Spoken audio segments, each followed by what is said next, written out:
having you all today for this book discussion. We're calling it a book discussion because I think the formal release will happen sometimes later.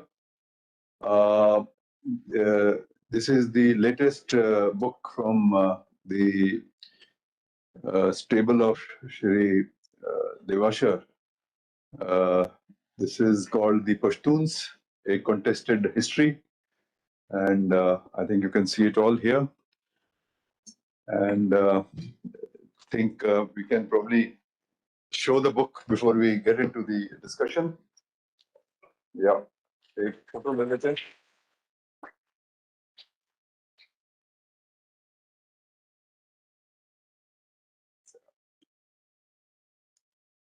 Phone camera is better than SLR. That's technology. Share करना आसान होता है ना. Most important thing.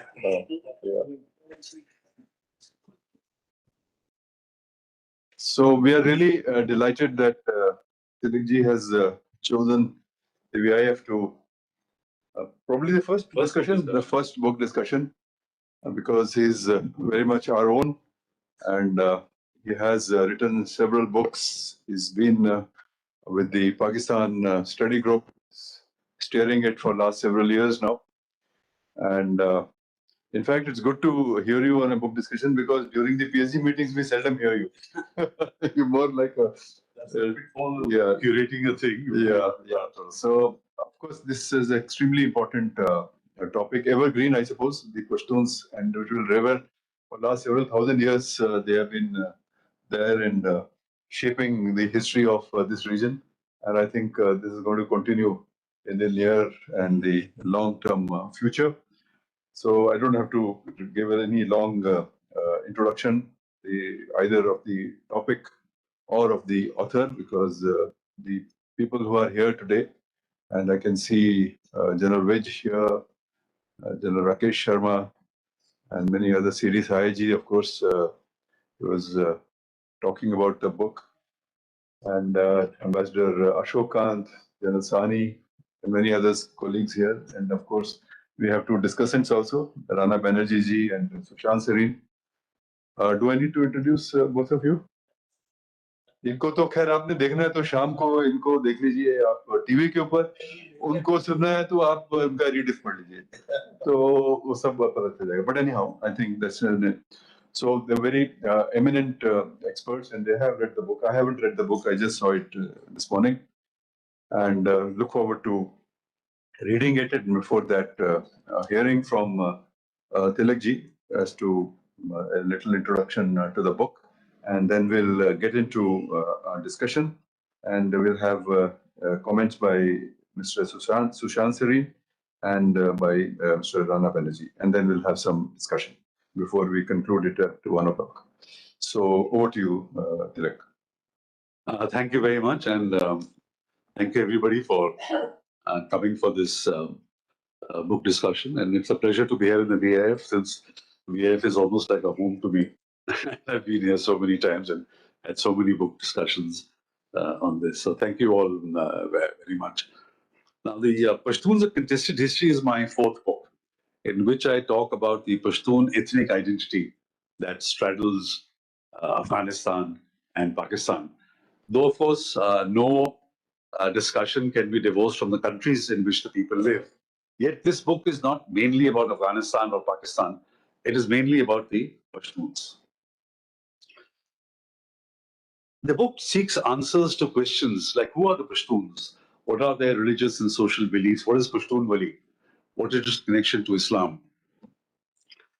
And it discusses the British experience of a century of contact with the Pashtuns, the Durand Line.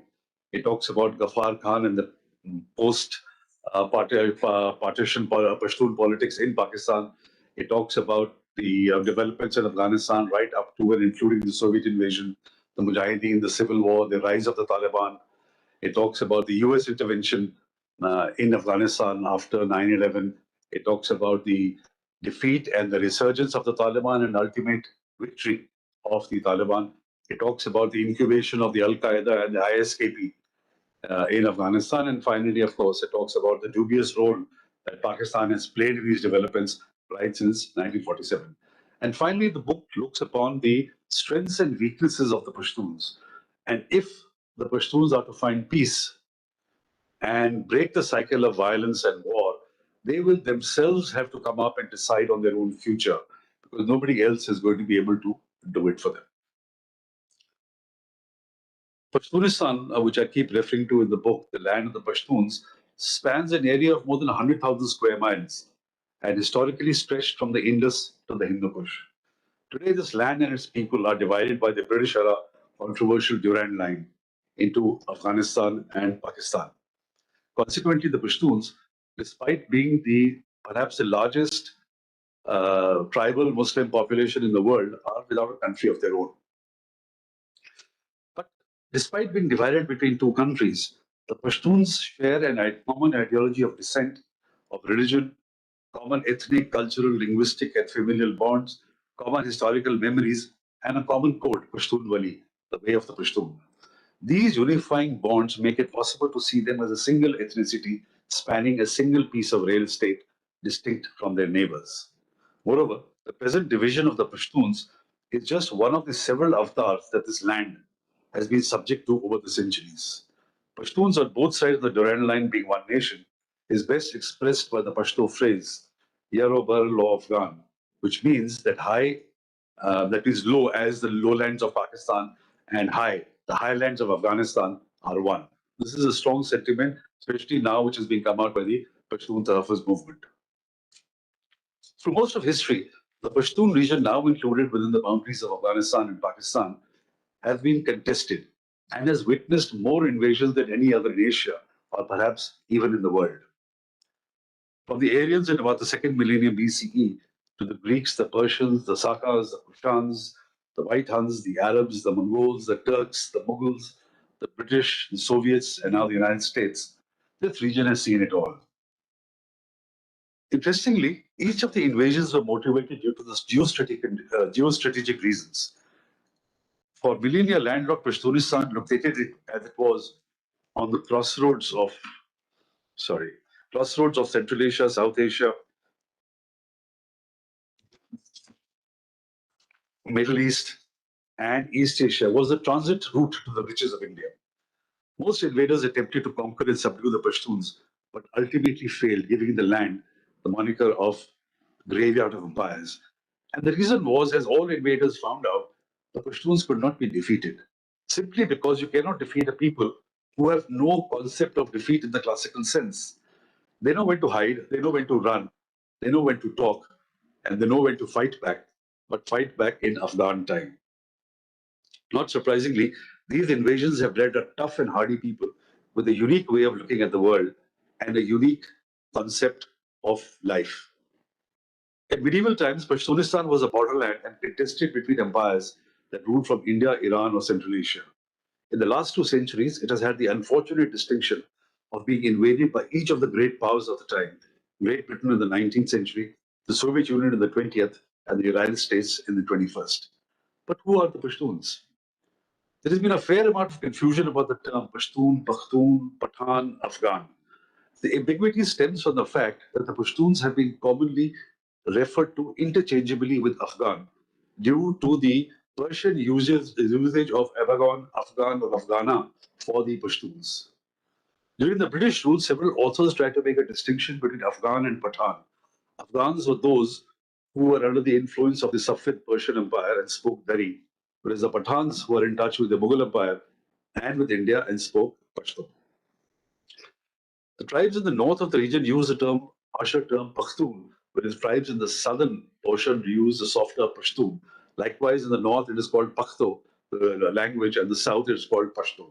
I have used the term Pashtun and Pashto throughout the book. There is no unanimity amongst scholars about the origins of the Pashtuns or where they came to settle in Pashtunistan.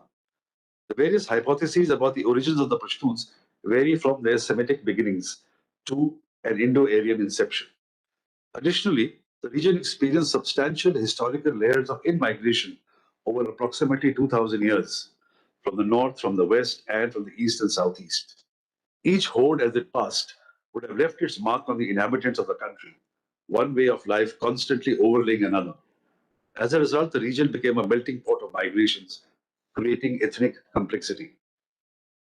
While scholars continue to debate the origins of the Pashtuns, there have been many attempts to codify Pashtun genealogies, the most famous being the Makhzan-e-Afghani History of the Afghans, compiled in India by Ni'amatullah after he was commissioned by Jahangir in 1613.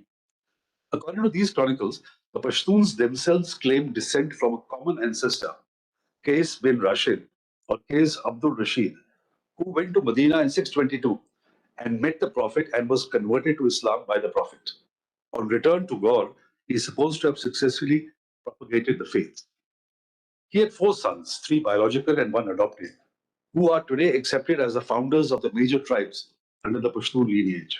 From all these sons and grandsons of Qais Abdul Rashid sprang the hundreds of tribes, sub-tribes, and local lineages of the Pashtuns.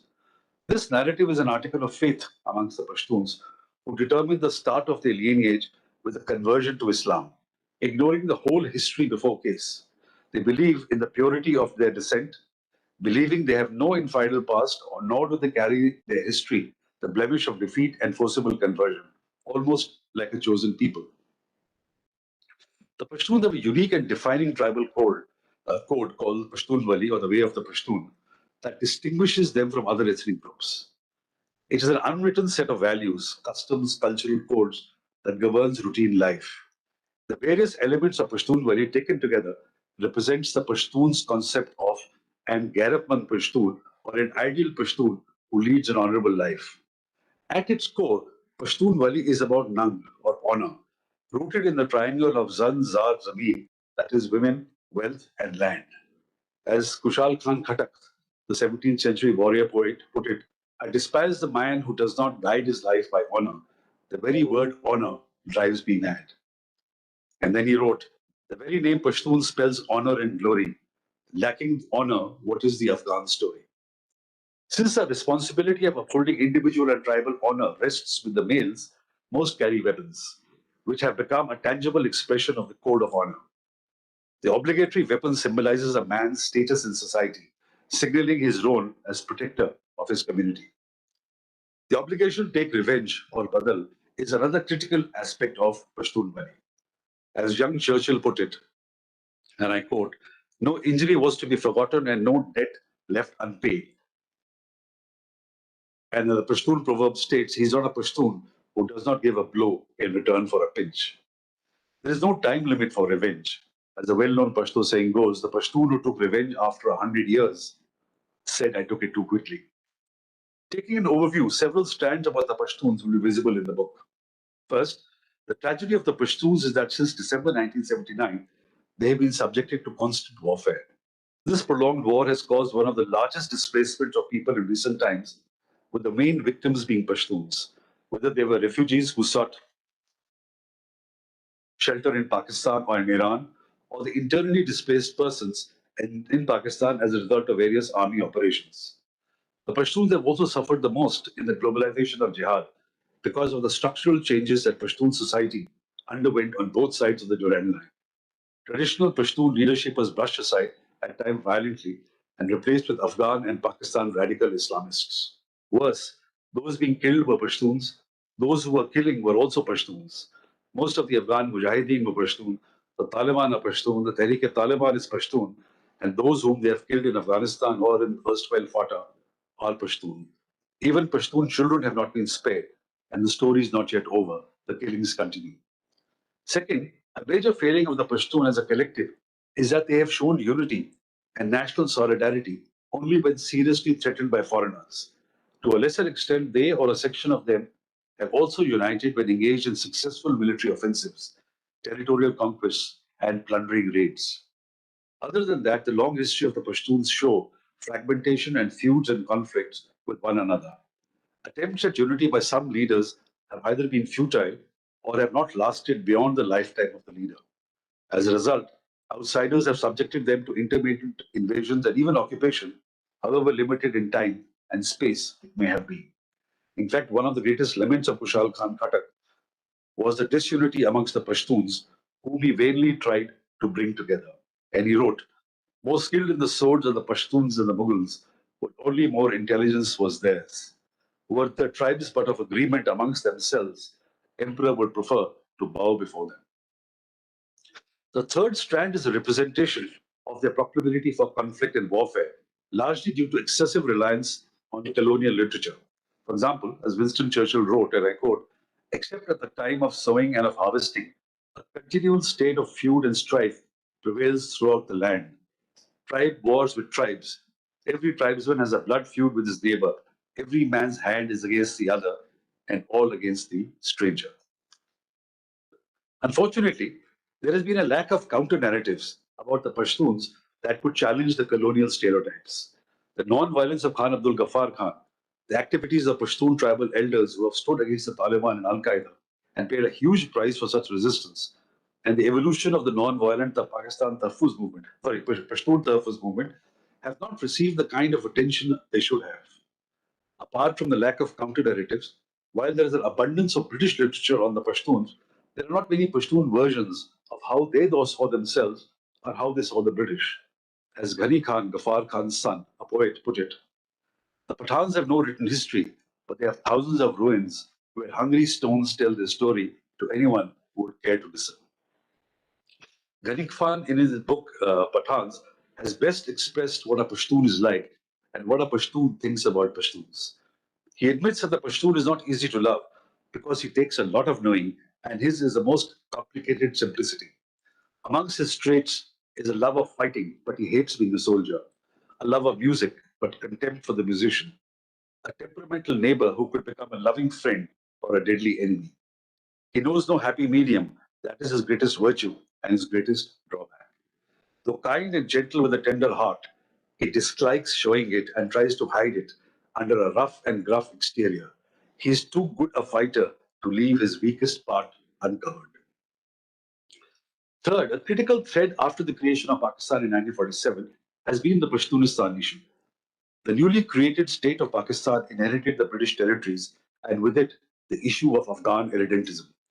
The efforts of Ghaffar Khan to unite the Pashtuns into Pashtunistan at the time of partition of the subcontinent came to naught, but it sowed the seeds of doubt amongst the Punjabi leadership about the loyalty of his followers.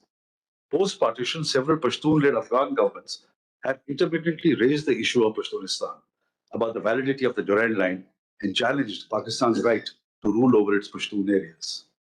For its part, Punjabi-dominated Pakistan has worked systematically to overwhelm Pashtun impulses for Pashtunistan. This central thread has been one of the key drivers of Pakistan's policy towards the Pashtuns.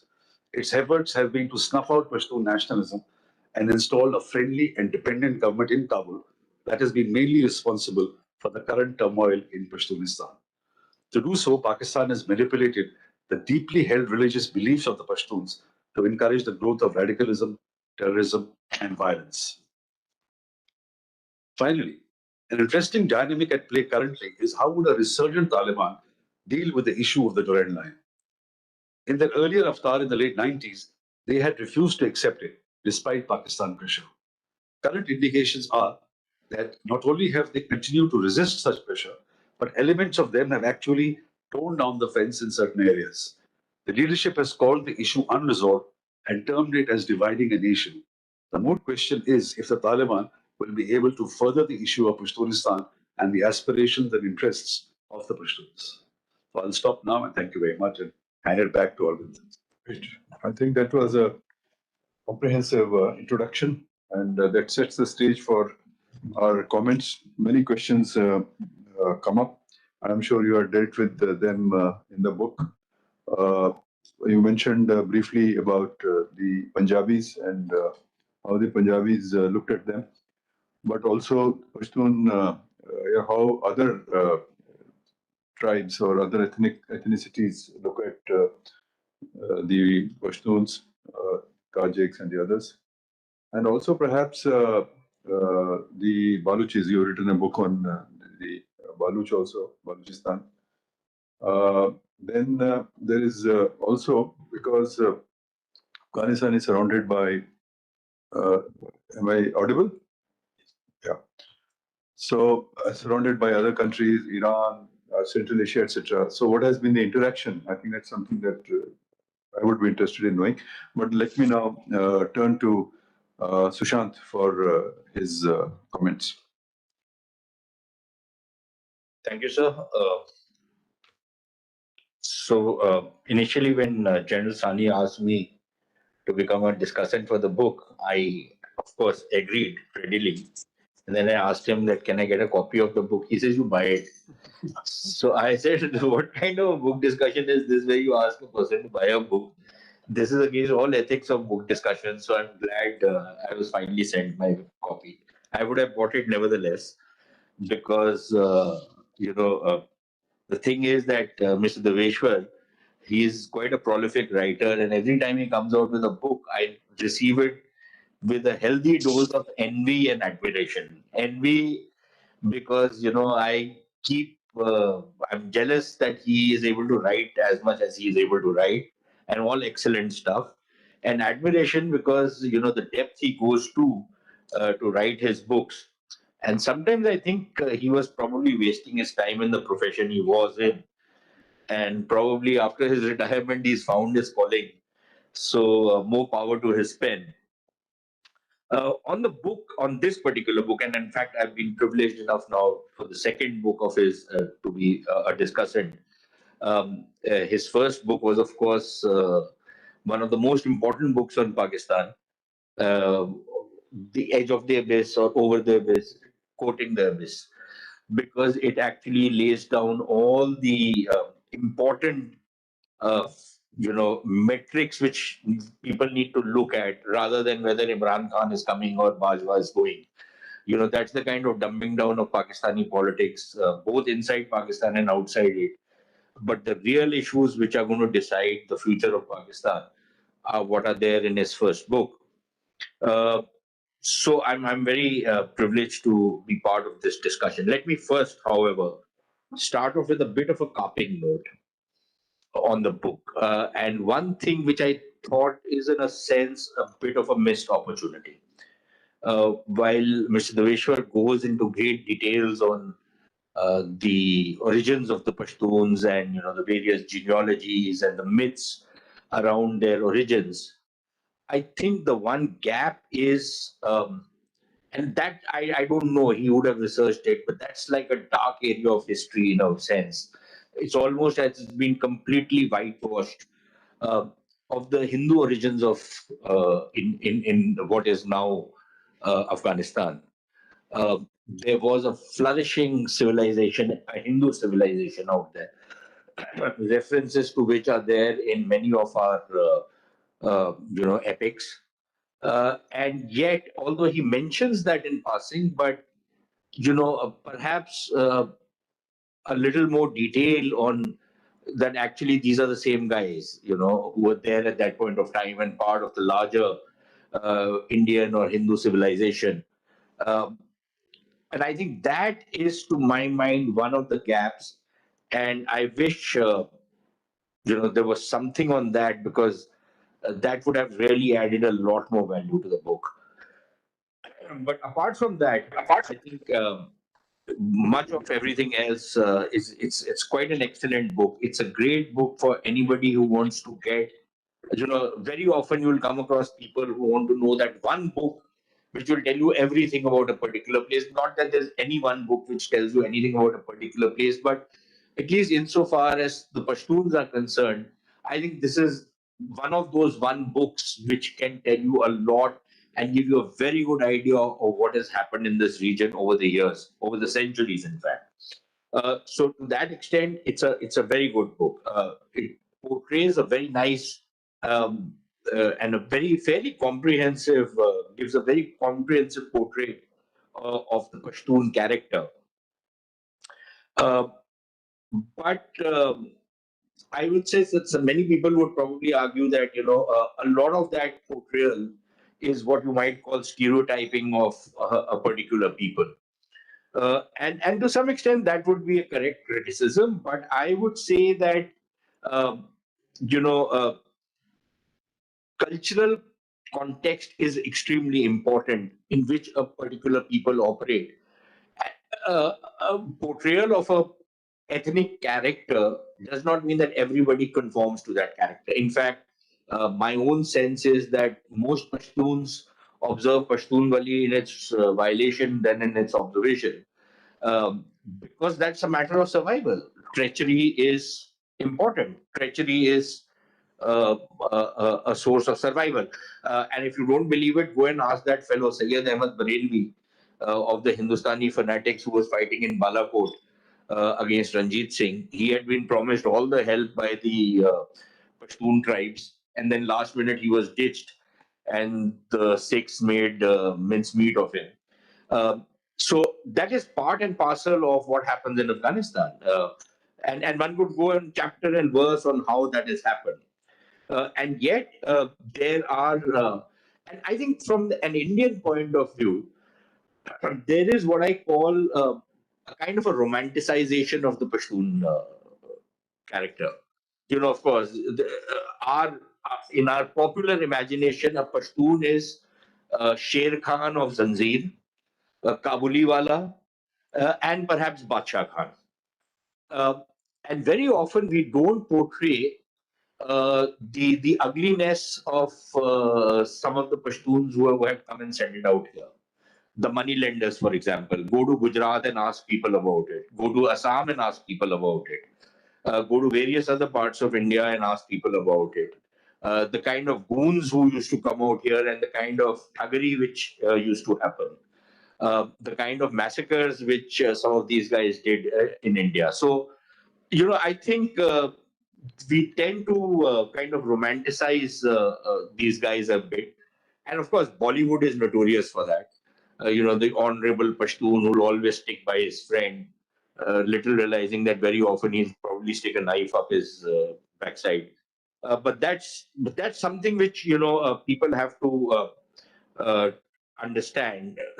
And one of the reasons why this happens, and as I think which comes out quite clearly from the book, uh, uh, it's a very harsh land and a very harsh terrain. Leads to a change, a kind of a character of a people, which is very different from people who probably living in the Indian plains, that you just throw some grain in the mud and suddenly next year you'll have an harvest. It's very different in the parts from where these guys come from. Which is why, yes, Pashtunwali is there. Perhaps to some extent, the Pashtun society is ordered by Pashtunwali. But like I said, these honor codes are not carved in stone. They're quite fungible and flexible. And I think one should take that into account. The other thing, which again the book mentions, but probably does not explain in detail or adequately, is how Deobandism took so much root as far as the Pashtuns are concerned. Now, Deobandi Islam, at least in a kind of a formal sense, is only around the it's post the 1857, 1859 or 1861, the Deoband Madrasa starts, and that is when it becomes a kind of a structured kind of a thing.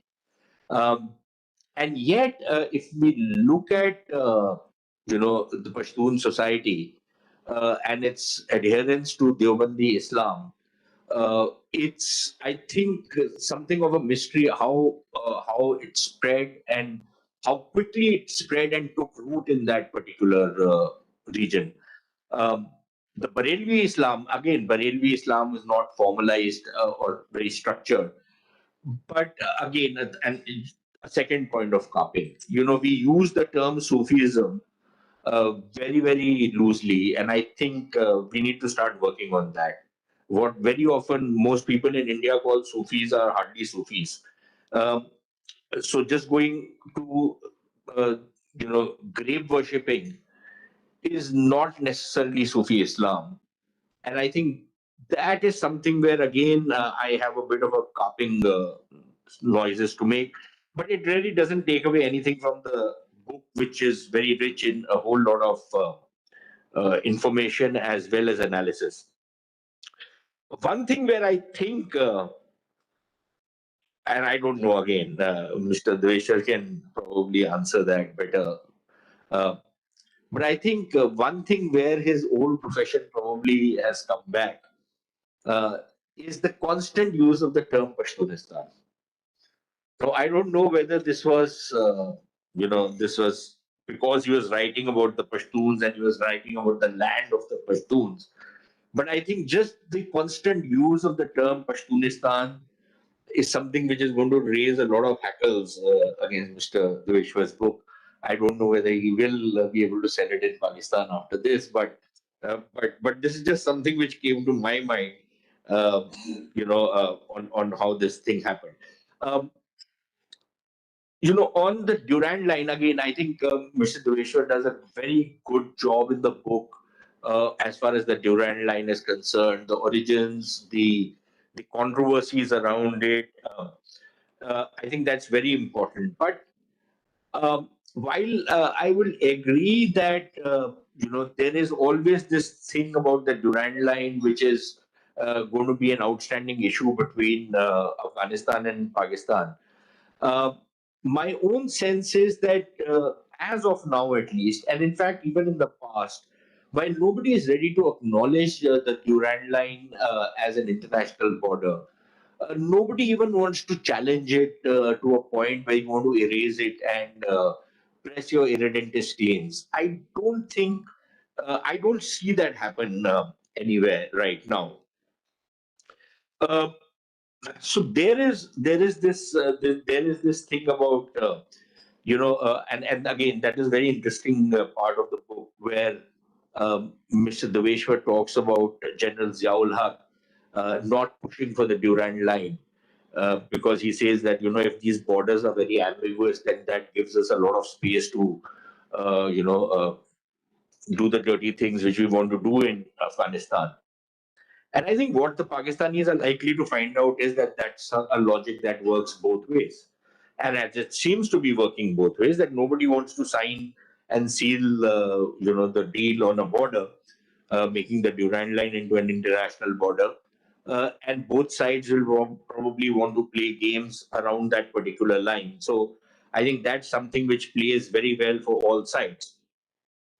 But what comes out very clearly from the book is the fact that you know, this is both the history as well as the future. I think is going to remain disturbed. My lasting impression after reading the book was that, frankly, this region is in for a lot of trouble, and that very tenuous peace between, for about 50 years, from around 1920s, early 1920s, till about 1973. Uh, that has been disturbed to a point that you can't put this thing back in the bottle anymore. I don't see it happen. Uh, Whether it's the Taliban, they managed to consolidate, they managed to survive. Uh, I don't see this happen because if the Taliban manage to consolidate, I think their toxicity is going to spread across the region. And if they don't, then of course all bets are off anyways, and there's going to be problem in this entire region. So I think there is that one factor which is likely to come out. Um, Along with it, one place where I think we need to be very careful while even looking at the Taliban. Um, and again, this is my feeling, my sense about it. Uh, is the Taliban a revolt of the underclass? Again, there is a lot of romanticism in the book. For example, there is this one guy. I'll just I'll just quote Mr. Deveshwar quotes him. This fellow. He used to be derided as Anthropanthro Akbar Ahmad. Again, I think he's a bit of a fraud, but he's written that book. Um, and there is this romanticization. The Waziristan I knew lies in ashes. Gone are the men who walked straight, looked you in the eye when they talked, and traded remarks with wit and subtlety. This is the kind of romantic, and pardon my French, bullshit, which really gets my goat. There was never such a time. I don't know what people are talking about. That there's such very nice Helicon days that everybody was living in peace and these pride-filled people.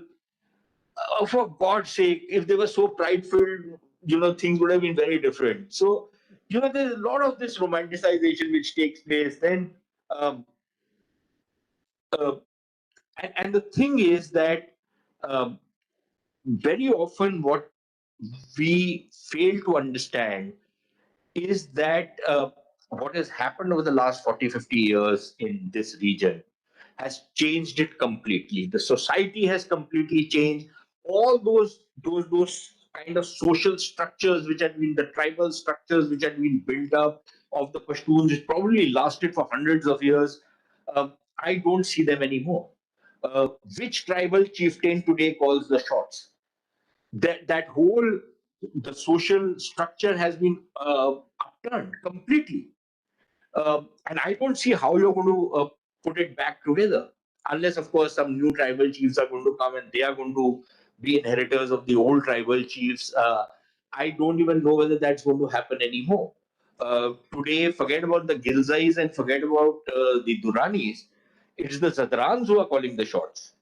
And the Zadrans are like, what should I say? They are among the lowest in the pecking order of the Pashtun tribes. So that whole thing has been, turned on its head. Um, and frankly, I think a lot of changes have come about, which I don't think are going to go back to those old, nostalgic times which people keep talking about. Yet another thing where, okay, this is again, sorry, धीरे धीरे करके sir points are coming out. Another point where I have a slight disagreement with what Mr. Devasher has written in the book. Uh, in his analysis, uh, the British lost all the three wars. Uh, I look at it completely differently. I think the British suffered serious setbacks initially in all the three. Actually, they used to win the battles, then they would settle down, then they would serve, they would receive a major setback, and then they would go in and kick butt like there's no tomorrow. And then they would enforce their will on that particular region, sometimes for a couple of decades, sometimes for even a century and a half. In fact, what has been disturbed since the Soviet invasion of Afghanistan and the Afghan jihad and then the war on terror, what has irretrievably been disturbed and broken is the system which the British had put in place and which lasted more or less for about 150 years. Of course, there were problems. Of course, there were these ambushes which would take place. There were these occasional uprisings. There were all of that was happening. But broadly speaking, the way the British had managed this particular region,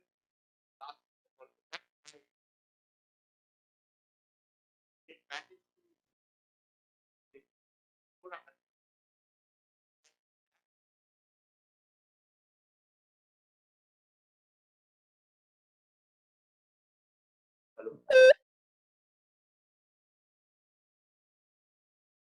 in my view, that has been completely. Uh,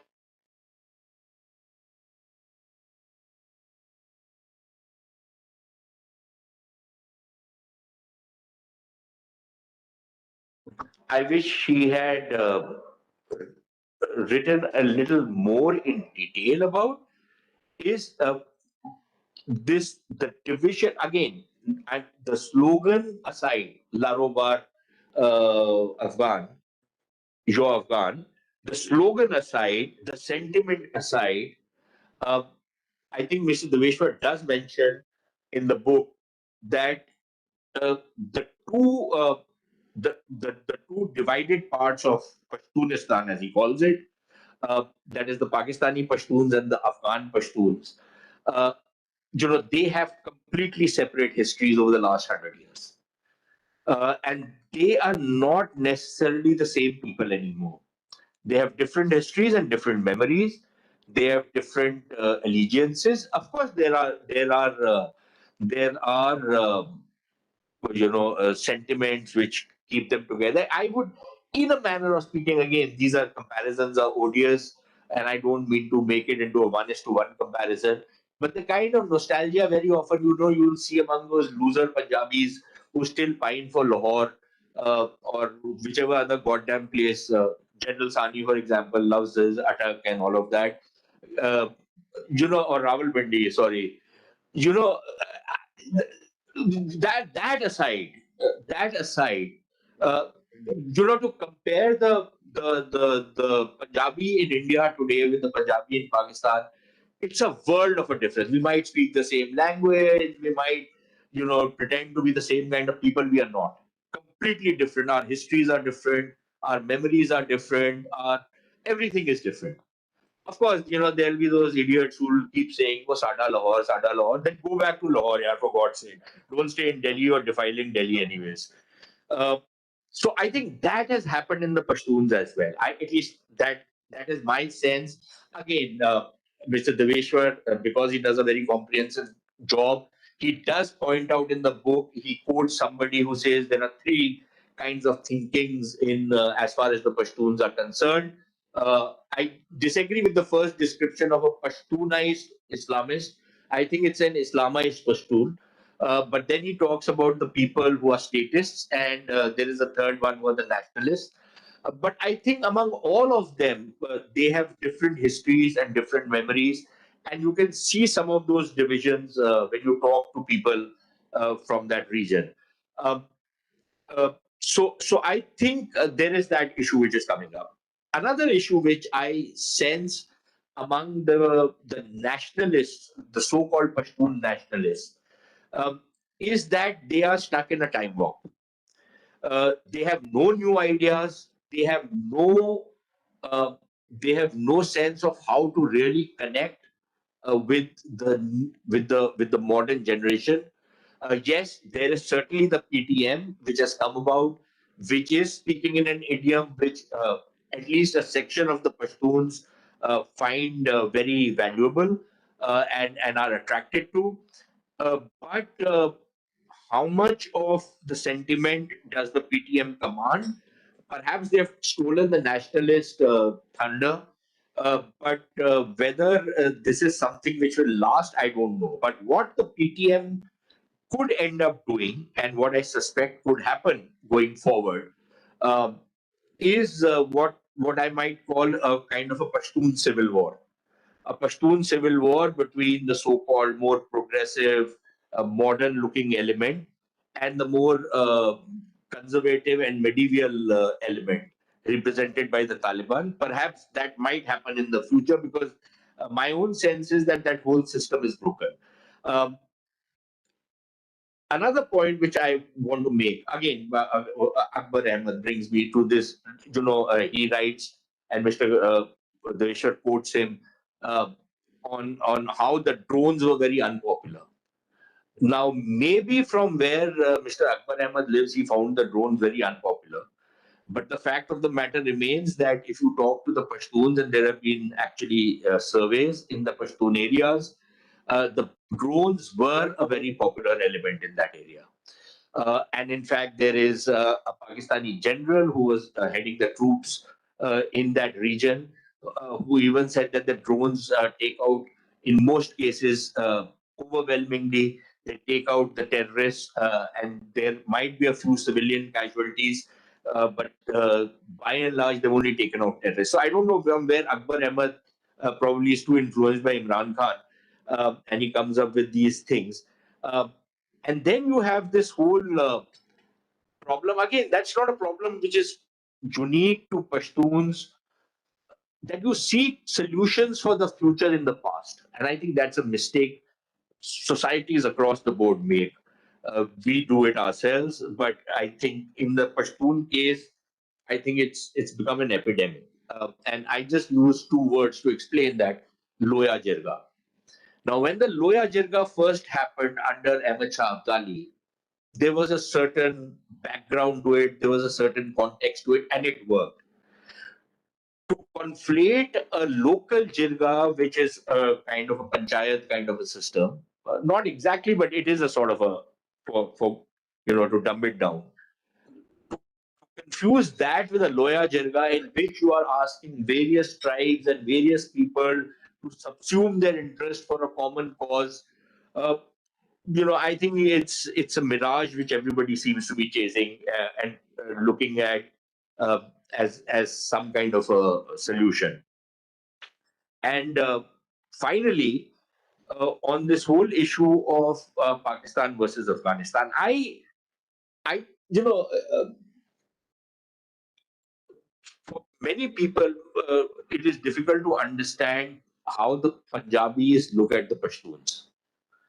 Uh, and I think the historical memories, notwithstanding that you have an Abdali missile and a Babar missile, and you can keep doing all of that, but the real sentiment in Punjab was an old saying, "Khaya piya landa, baki sab Ahmad Shah da." That whatever I have, I possess, that is mine. Everything Ahmad Shah is going to take away. And that is a sentiment which has been there in the Punjab for many years, which is why the Pashtuns, no Punjabi, no self-respecting Punjabi beyond a point is going to really trust the Pashtun. Uh, in Pakistan, again, very interestingly, Mr. Devasher digs out stuff and comes out with, what the perceptions of Afghanistan was, how Afghanistan was going to become the linchpin for this grand design which General Zia had and some of his successors had. Uh, but I think today the realization in Pakistan is, at least that's my sense, that this is a problem they'll have to manage. And frankly, I think the Pakistanis have not done such a bad job of it. Again, that's an arguable point. But from their perspective, this is a problem that they will have to manage. There is no permanent solution to what Afghanistan is all about, what Afghanistan can do, or the dangers which Afghanistan will continue to pose for Pakistan's security. So the Pakistanis are going to play one against the other. They will make a right royal mess in Afghanistan, which doesn't really bother them. They'll juggle the various players as they have done in the past. They'll use Sam, Dam, Dand, Ved. Dam is going to be a bit of a problem for them unless the Americans back them because they don't have any money. But the other three they will use. And they know how to use it. They've used it fairly effectively, and they keep their leverages, they keep their piadas alive out there. Uh, and I think there is an expectation in Punjab that there will be some blowback, but much of it will remain in the frontier areas. Pashtuns killing Pashtuns is something Punjabis can live with. There will be some collateral damage in the Punjab. Again, not something which is going to be life-threatening kind of a thing. And that is something they can all manage to live with. So I think that's the way things are heading. So my final point after all this, sorry, I've taken a lot of time. My final point after all this is that I think this is a book which is important because of the sheer canvas it covers. The amount he doesn't really leave out, apart from that one thing about the Pashtun origins. Others are probably carpings on interpretation and of how I look at things. Maybe Mr. Deveshwar looks at it differently. Uh, but I think the sheer canvas of the book, the kind of research he has gone into, I think it's a very valuable book. And thanks for making me the this thing and at least giving me a free copy. Giving me the free copy, sir. Thank you very much. And it's a great book. And what's the next one, sir? He'll reveal at the end of the show.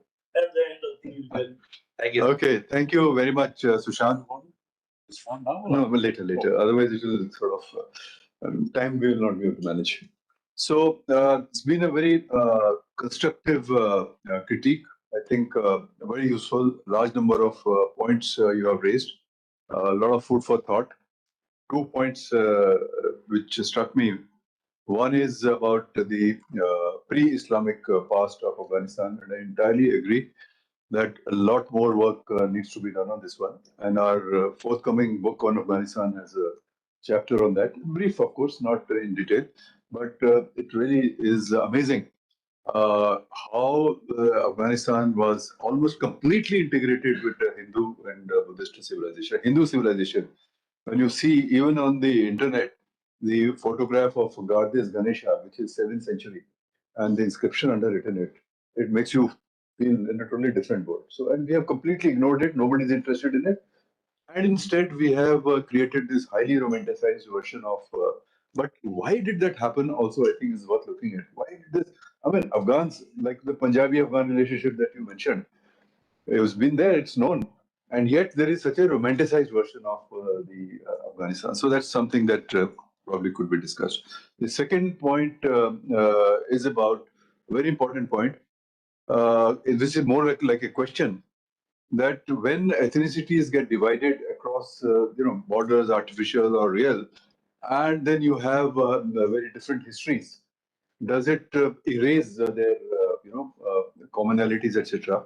Because this question is relevant for many ethnicities on the all sides of the border, in fact. So I think that's worth pondering. So let me now request Mr. Rana Banerjee to make his comments. Thank you, Chair. Thank you to the VIF for giving me a chance to be a panelist. Our own, they call him Olaf Kero Thomas Barfield, rolled into one, has done it again, delivering yet another treatise, this time on the Pashtuns, which makes for enthralling reading on a vastly complex subject relating to the current geopolitics of that part of the Asian subcontinent. But first things first, the cover design of the hardcover book is compelling. In one fell sweep, Saurav Das of HarperCollins has done a terrific job capturing many facets of the Pashtuns, their tribal fanaticism, the penchant for vendetta in Pashtun Valley, etc. A Pune resident, Das confesses one of his previous favorites was his design on the Spy Chronicles cover of the Aditya Sinha book on the Durrani dialogue. He seems to have done one better this time, which should augur well for sales of Tilak's book.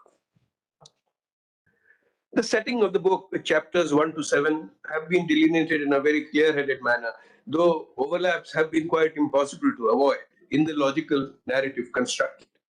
Starting from a broad discussion of the traditional Pashtun characteristics, the book focuses, in that order, on British interactions with them across the artificial Duran divide, then looks at Pashtuns in Pakistan, the Ghaffar Khan tryst with Gandhian nonviolence, Pashtuns specifically in the Afghan context, the evolving tenuous struggles between radicalized Islam and Pashtun Wali, strengths and weaknesses of Pashtuns, and finally, what could be the way forward. Reflecting deep erudition and hard labor, the book unearths fascinating details about Pashtun tribes, which Tilak has referred to in the beginning. Pashtun tribes were acephalous, that is, without leaders, every man believing himself to be a Malik, with kinship loyalties depending on concentric rings of family, clan, and tribe. Though fiercely patriarchal, equality and democratic qualities were also existing. There was an unspoken distinction between highland or Nang Pashtuns and Kalang lowland Pashtuns who paid taxes. The Waziristan model is also discussed with three pillars of authority: the Malik, the political agent, and the Mullah, and the recent changes in their power balance. Tensions between the tribe and mosque were never absent. Initially, the Mullah sat outside the Jirga, which was a resolution mechanism for social disputes. He could not normally enter the Pashtuns' Hujra, the village club or the guest house. Enduring tribal rivalries between Duranis and Gilzais on the Afghan side, and that between the Wazirs and Masuds in the Fatah, are also mentioned. All this changed with Arab money coming into the mosques and the madrasas in Fatah. Though the Pashtuns professed that Islam and Pashtun Wali remained entirely in sync, friction points actually loomed large, with the Sufi elements of tribal mysticism and the Deobandi or Salafi instilled aspects of radical Islam. The Mullah was able to establish a firmer hold, aided and abetted by the flow of lucre from the Middle East, displacing the Malik as the political agent. The position of women in Pashtun society remained deeply bogged down under patriarchal oppression, in which regard, however, sadly, there has been no silver lining. Badshah Khan's steadfast commitment to non-violence through the Khudai Khidmatkar movement, as well as afterwards, and his later disillusionment in post-partition Pakistan are discussed in chapter 11 of the book. Though Ali Khan took on the ANP's secularist mantle for many years thereafter, chapter 12, sadly his party could not withstand politically the concerted violence and wrath unleashed by the Taliban on ANP cadres, in Swat and Fatah especially. The recent sacrifices of Mia Iftikhar, information minister who lost his son, and the Bilor family are before us. The religious parties led by Jamiat Ulema Fazlur Rahman resurged briefly under army tutelage, but they too had to retreat in the face of more fundamentalist forces. I recall in retrospect the rather halcyon days of India-Pakistan diplomatic engagement, how we Indian diplomats visiting Peshawar could afford to relax our vigilance for a while as we interacted with common Pakistani Pashtuns. We could visit the famous Edwardes College. Our women folk could go to the Kissa Khwani Bazaar for shopping without the threat of too obtrusive surveillance or fear of untoward provocative actions by ISI surveillance teams. Whenever we met late Wali Khan, even at his aged Pindi home, he would unfailingly escort us out to the vehicle door, despite being told that the ISI were hot on our trail. मैं उन कुत्तों से नहीं डरता, he would reassure us. A word about the growing economic clout of Pakistan's Pashtuns may have been in order, though this development does not quite fit into the book's logical construct. At some stage during Ayub Khan's consolidation of his dictatorship in the early 60s, Pashtuns started being co-opted into the perks and privileges of power, gradually displacing Muhajirs from their early bureaucratic prominence. The Punjabi Pashtun alliance of the elite classes within the Pakistani establishment has broadly endured over time, but is lately wearing thin. This has been briefly touched upon in parts of the book. But in particular, I thought a word should have been there about the growth of the Gandhara industrial empire. This covered the manufacture of trucks, tires, and accessories. It was owned by the family of General retired Habibullah Khattak, who regarded himself a better military professional than Ayub Khan. He was forcibly retired, but later Ayub had his son marry into the Khattak family. Pashtun intrusion into the oil mills sector also flourished. Forestry and timber logging barons came to the fore, led by the Walis of Swat, the Miangul Abdul Wahid, popularly known as Bacha Sahib, and his son, the effervescent Miangul Aurangzeb, who made no bones about his ISI links while interacting socially with Indian diplomats in Pakistan. In bureaucracy, the Saifullahs and the Marwats, relatives of the late President Ghulam Ishaq Khan, the ever-resilient bureaucrat, gained ground. Other powerful Pashtun bureaucrats made their mark, such as Roydad Khan, Rustam Shah Mohammad, and Lala Humayun Khan of the Pakistan Foreign Service, a quintessential diplomat and gentleman who passed away only last month. In Karachi, too, the repository of the largest Pashtun population in an urban milieu, you have to note the emergence from humble origins of Shahi Sayyid, who had his empire of rickshaws. He made his riches from the transport business, later developed political ambitions and became the head of the Awami National Party in Sindh. Incidentally, ethnic origin-wise, Pashtuns in the Pakistan Army number about 15%, as per the statistics emerged in 2010, with the officer class comprising 22%. Only 3 army chiefs in Pakistan can be regarded as clearly Pashtun. Ayub Khan, who was of course non-Pashtun speaking, he came from Hazarawa. Gul Hassan came from Pabbi Naushera, and Abdul Wahid Kakad was a Kakad from Baluchistan. Yahya Khan was born in Chakwal, Punjab. He hailed from Kizilbash descent. The Kizilbash were a tribe brought in by the Pashtuns from Persia. Musa Khan again was a Hazara from Baluchistan. So they were not true-blooded Pashtuns. Later, of course, many Pashtuns rose to 3-star rank, especially in the famous FIFA's regiment, otherwise known as the Frontier Force. But here too, they have lost pride of place to Punjabis. In Afghanistan, the Afghan National Army, of course, was dominated by Tajik officers initially, trained by and familiar to Soviet tactics and weaponry. The intake of Pashtuns in other ranks was not successful. Suspicion grew because of several green on blue attacks, one killing Kandahar police chief Razik and very nearly getting the ISAF Commander General Leland. Though the Taliban have now professed to create a grand army for Afghanistan that will include officers and troops who served the old regime, not enough is known so far about this reconstruction, which I believe would surely give predominance to senior Pashtun Taliban fighters. But I digress from the book. Chapter 12 of the book details developments in FATA after 9/11, which so radically changed the life of Pashtuns, both in FATA and the rest of KP.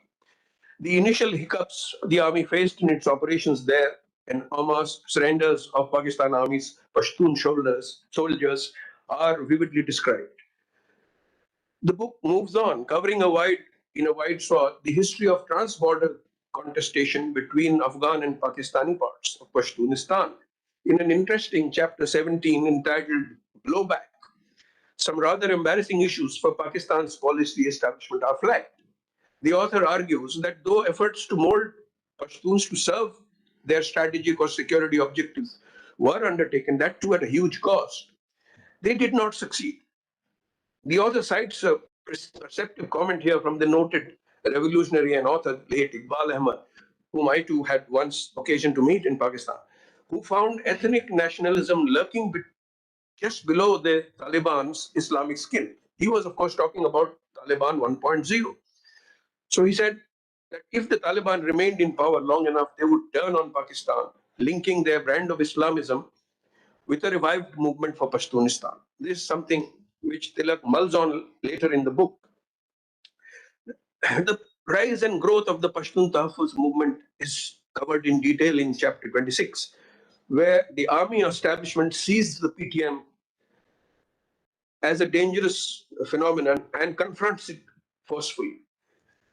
The author points out that the PTM form offers a new form of Pashtun nationalism based on linguistic and cultural symbols, but having the potential to mutate into something else more ominous. The three most evocative slogans they have used during their recent agitations were "Ye jo dehshatgardi hai, iske piche vardi hai." Secondly, "Da sang da azadi da." What kind of freedom is this? And "Lar obar ya Afghan." High or low, Afghans are one. These slogans have been perceived to be anti-army and anti-state, despite the movement having remained largely peaceful. PTM leader Manzoor Pashtun cannot travel freely inside Khyber Pakhtunkhwa. MNAs like Mohsin Dawar and Ali Wazir are not trusted. The latter still languishes in jail. Recently, I witnessed the irony of a public podium where in Swat, where Manzoor Pashtun is holding hands with the Jamaat-e-Islami leader. US intervention in Afghanistan and the emergence of Taliban 2.0, as also the Taliban's new problems with Al-Qaeda, Islamic State remnants are dealt with thereafter. In the time limitation at hand, I'm not going into the details of these chapters here, also as they reflect known conventional wisdom.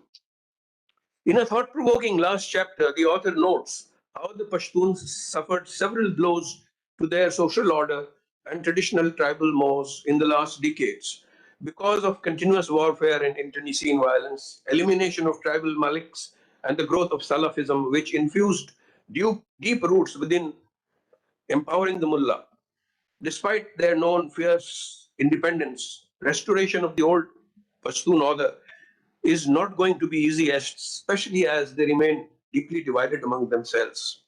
Their weaknesses and strengths are analyzed here. The potential remains for an Islam-fused Pashtun nationalism to revive, though the Pakistan army would continue to use radical Islam to weaken ethnic unity, as has been noted by panelists earlier. One of the weaknesses not mentioned, and this, of course, we came across rather frequently in the work of our old organization, is the Pashtun penchant to sell himself to the highest bidder in a turf where all manner of foreign forces have had a free run to pursue perceived short-term interests. Among the strengths listed is the growing antagonism against Punjabi domination, which is working to sustain movements like the PTM, despite overall Pashtun integration in the Punjabi-dominated economic pie in Pakistan. The real danger, in the author's view, would be if the TTP takes on a nationalist mantle, the key to unity, peace and stability in the troubled land of Pashtuns would be for a democratic and pluralist mindset to develop in Pakistan, gradually changing the security mindset there. For now, this remains a pious hope. What more can one add after reading such a wonderful book?